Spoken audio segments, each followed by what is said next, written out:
fucking gonna tell me about blazing lasers.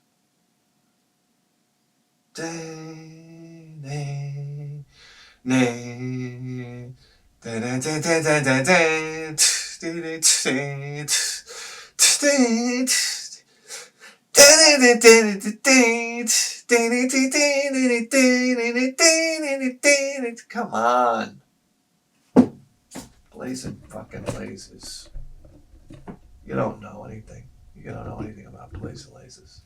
I used to go over to my buddy Phil's house. I still love going over Phil's house. Love it. All American family over there. Mother and father both worked. After school over Phil's house, let freedom ring. You want to watch TV, you watch TV. You want to kick open the refrigerator? Make yourself iced tea that you could use for grout on your tiles? Fine. Simply soda coming out your rear end? Oh my God. Cable television? And they left the doors open. Phil didn't even have to be around. I could have went over Phil's house and walked right through the front door. They left the doors unlocked. And the whole neighborhood knew it. Do you think they ever got robbed? No. You know who gets robbed? The guy that has the ADT sign out on the front lawn. You know, he's got the Brink stickers all over the windows. That's the guy that gets robbed. Oh my God. It's like guns. That's why listen, I don't mess with guns. Handguns, that is. Rifles, that's fine. You have a handgun, you might as well just, you invite trouble into your life. I don't know what it is. When you have a handgun, trouble will find you.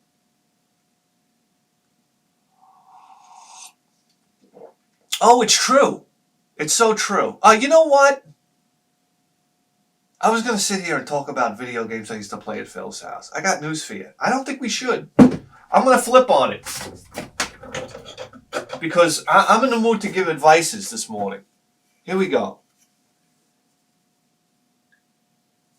The printed side, advice. Blank side, we talk about Phil. Listen, we can't make this shit up.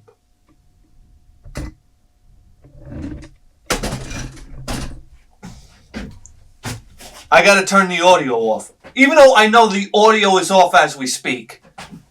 Put this thing down from here.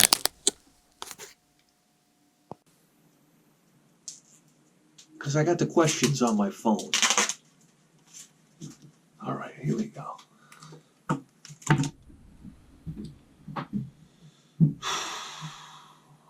We got problems here.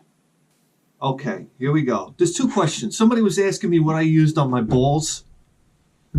And it's this guy. For the life of me, I can't keep my nods dry. You can cook broccoli from the steam coming off my crotch. I tried some merino wool undies, and they work a treat. I love it. This guy's from England right now. I don't know if he's from the UK. I love it when people say something that worked a treat. Or, yeah, that's a great expression.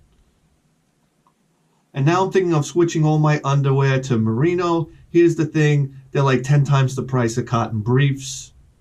Number one, you're scaring me with briefs. All right? Nobody wears briefs. Listen, you wear boxer shorts. That's number one rule in life. Okay? Listen, I don't know who's designing these underwear. I got news for you. It's women. My wife goes out and she buys me the tightest underwear imaginable. Oh my Christ almighty. Listen, there's a reason why when you go to the rodeo, they tie up a bull's nuts. Because they go crazy. I tell you what, I wear this underwear my wife buys me, and you don't realize it right away. You put it on, you're like, hey, look at this. This is what the chick's like. Hey, I'm in. And then you go to work. And about 4 hours into your workday, you're like, why am I going bananas? And then you realize it's the underwear. It's like a slow swelling in your brain. And all of a sudden you go, ah! and I run to the bathroom and I tear off the underwear. I have a box cutter, so I tear off my underwear. I throw it in the trash. My father had an old expression. Nothing goes right when your underwear's tight. God bless him. It's so true. Stop with the fucking wool underwear. Buy yourself some boxer shorts. All right? I don't care what they are. Cotton, polyester, silk, you do it. And then you buy half baby powder, half cornstarch. You go right to CVS. And it'll cost you $4. Not even. I think it's like $3.50. And the bottle will last you for the rest of your life. And you just open up your underwear and you spray it down there. And you wiggle your nuts and you dick around a little bit. And let me tell you something. You walk around and you feel like your genitals are ballroom dancing. Oh my God, it feels fantastic. You walk down the street, he'll start popping a boner. You heard it here. You heard it here. It's great. It's great. Everything slides around. It's wonderful. Oh.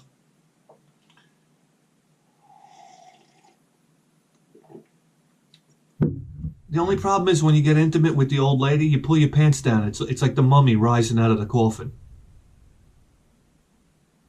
She's got to blow it before she blows it. All right. Next question. What do we got here? All right. Here we go. Heard you talk in past videos about workouts, getting in shape, karate, etc. All right.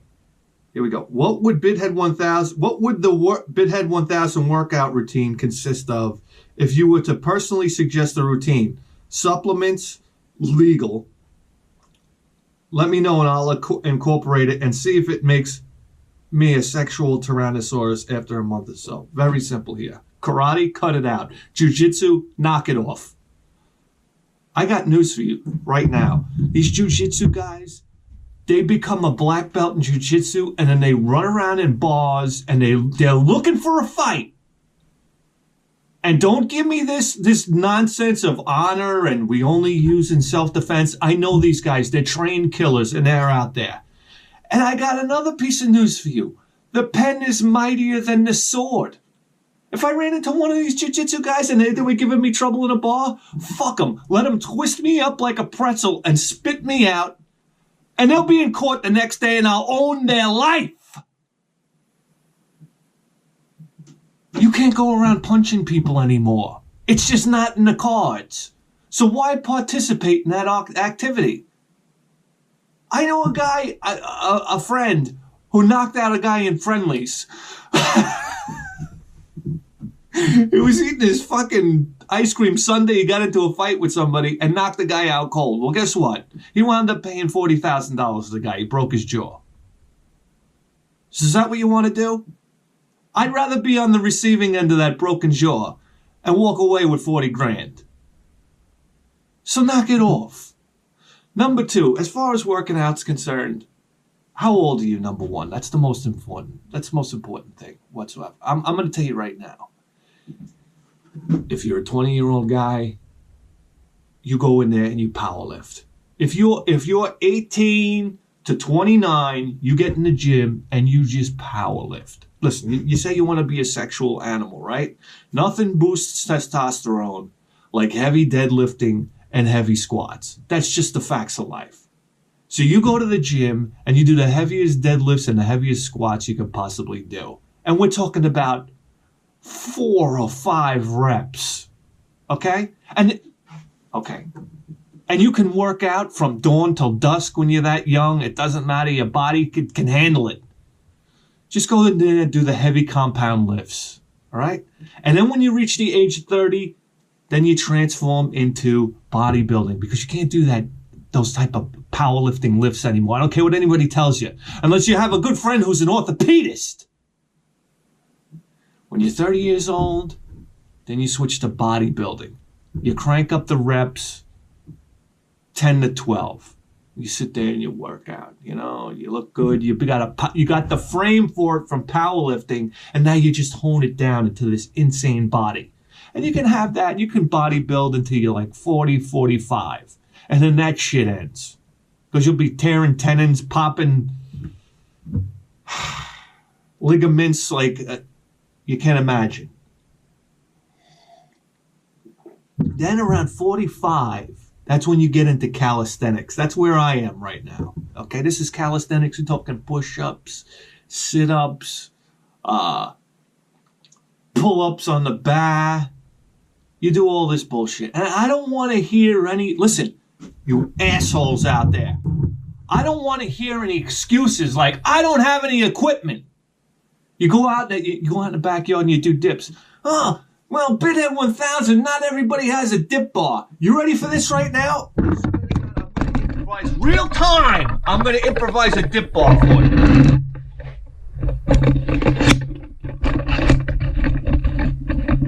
And I got to adjust the tripod. Here we go. I got the tripod from hell. There we go. Okay. Here it goes.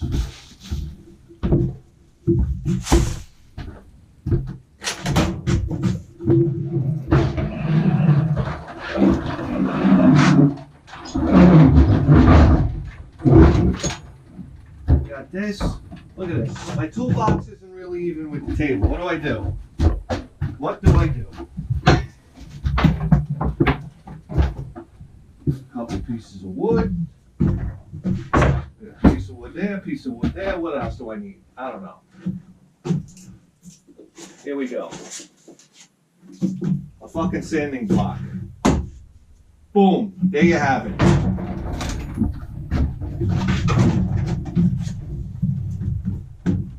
Here we go. Next thing you know, you're doing dips. We're doing dips. We're doing dips. I mean, come on. What's your fucking excuse? Enough already.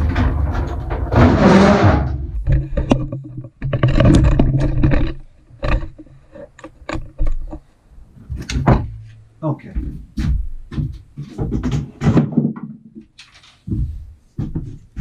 And that's it. Sip of coffee for that form, huh? Here we go. Now I'm exhausted. Here you go. 45 to 55, you can do calisthenics. And then it's over from there. Then you switch to yoga. Do you understand? Then from 55 for the rest of your life, it's yoga that gains an intensity until you start this heavy-duty meditation, which makes you realize that your mind is way more powerful than this vehicle that it's traveling in. Okay, the body's going to disintegrate. So now you just try to keep the body as limber as you can as it dies away. And that's that. Supplements, take some creatine if you want to get bigger, right? But creatine, to be honest with you, it's nonsense. It gives you that bloated look. I got news for you. I knew every guy that was taking creatine back when I was in the gym days. All right? They just looked like a bloated mess. They were a watery, bloated mess. They didn't have that hard, grainy muscle. Do not try to become bigger than your body's frame because you'll look like an idiot. Listen, Ed, you want to put on some muscle, that's great. But you got to go for that Bruce Lee look. Lean and mean. No chick wants to be hanging out with some fucking monster gorilla who sweats profusely and who's farting protein shakes in and out of every room. Lean and mean.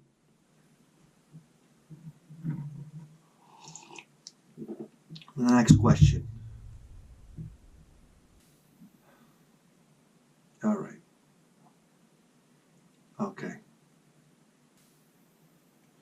My friend is 37 and about to get divorce raped. While I think he will survive the divorce rape, my question is, what advice would you give him to get as much pussy as humanly possible? I don't think he's the type to want to hire a hooker. He's pretty overweight and in the process of taking steps to lose it. Of course, you just got divorced. Now you have a reason to lose weight. He will have some play money, but not a ton. What can he do to get some action, and what can I do to help as a wingman? This is very simple, okay? Number one, as soon as you get divorced, you hop on a plane and you head down to either Colombia or Costa Rica, and you line up about 20 hookers in your hotel room, have all of them bent over, and you go to town. That's all. Get it out of your system. And get it out of your system quick. Because I got news for you. If you think your buddy's going to come out with his fat ass and go down to the local bar and just start cruising for chicks, I got news for you. That's not the way it works. You're going to take you and your friend down out, and you're going to look like two wolves in a wolf pack. All right, women see it from a mile away. I got news for you. If you hook up with your buddy and you say, hey, let's go out and pick up chicks, you lost the battle already. That's not the way life works, okay? If you're ever thinking about going out to pick up chicks, don't go out. Save your money. The whole idea in life, and when it comes to picking up women, is to have a life, okay? What do you got going on? When you get back from Colombia or Costa Rica, that's when your mind is going to be focused. Believe me, it's going to be focused. And you need a plan, my friend, okay? Because a man without a plan isn't a man. Nietzsche, I believe, said that, and it's true. You have to have something you're going to get excited about, something that you strive for, a purpose in your life. For instance, I set out to create the greatest video game program in the history of human civilization. And that's my plan. And I'm sticking to it. And if you go out with some buddies or whatnot, you better go out with your buddies because you generally want to go out with them and have a good time. You want to shoot the shit. You want to have fun. You want to have a drink with them. You want to have conversation with them. And I got news for you. Then life just falls into place. Because there's nothing women love more than a group of guys that are out just shooting the shit, having a good time with each other, and they're not paying attention to a fucking thing that's going on around them. Oh my God, you could see the guy from a mile away, the desperate guy at the bar that's like this. He's with his friends, he's tuned out of the conversation, and he's like this. Eye raping all the girls around. That guy's going nowhere.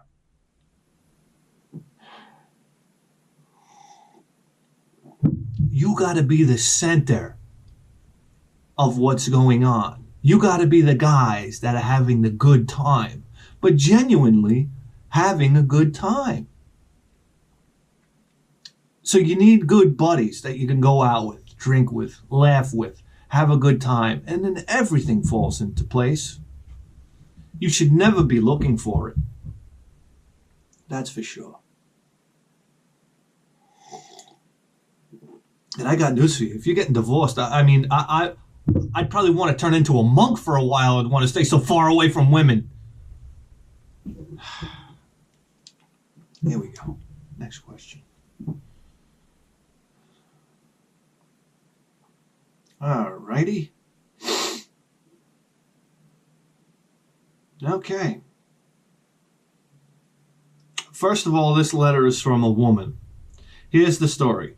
There's one guy I've known for 10 years. We were friends for the first 5, in a relationship for the next 3, which didn't work out.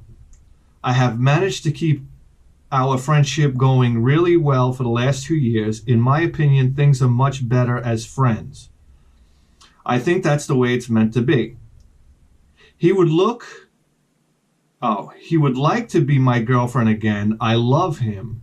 He is very special to me. He is close with my family, but I like things the way they are. For the last 6 months, I've been dating a different guy, and things are going well. He treats me like a queen and loves me. And I'm interested in continuing to explore this relationship. Guy number 1, a 50-year-old who acts like a teenager. Wild, grease monkey, lots of fun, but very opinionated and self-centered. An egomaniac with an inferiority complex. Guy number 2, in other words, a man with testosterone. Guy number 2 is a 60-year-old ex-cop who has not had the best life and trying very hard to make this work. He's more stable-minded, mature, less crazy, but it just might be the lunatic. But it just may be the lunatic I'm looking for. Not that that's worked in the past. Problem is, I don't know who to invite to Thanksgiving dinner with my family. I don't want to hurt anybody's feelings. If the second person goes, the first will not, as he's insanely jealous. However, he's attended in the past 5 years and probably expects to be there this year as well. I am in a quandary, and I'm very interested in your opinion on this, as I really appreciate your honesty and perspective on life. Thanks for the advice, and thanks for your help. Well, this is very simple. Get rid of the 60-year-old guy that treats you like a queen. I got news for you. When did you ever want to be treated like a queen? When did any woman alive ever want to be treated like a queen? Oh, they'll tell you that up and down. But to be honest with you, they all want to be treated like filthy animals. It's the truth, and you know it. So get rid of this guy. But first of all, I know the other guy's on the up and up because he's a grease monkey. You can't go wrong with a motorhead, because no matter how shit the relationship is, at least you can drive around in a 65 Chevelle. Come on. And a guy that's 60 years old, what are you talking about? This guy, he's not buying green bananas anytime soon. He's probably got a prostate the size of a Boston cream donut. Why are you wasting my time? He's no fun. Go to your families with the 50-year-old grease monkey, for God's sakes. What's the matter with you?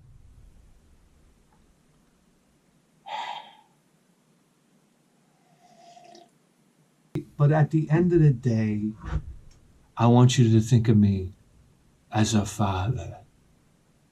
And you come to me for advices. So it's not that hard for me to give you strong advices. Email address down below. Send all your questions. I'm here to help you.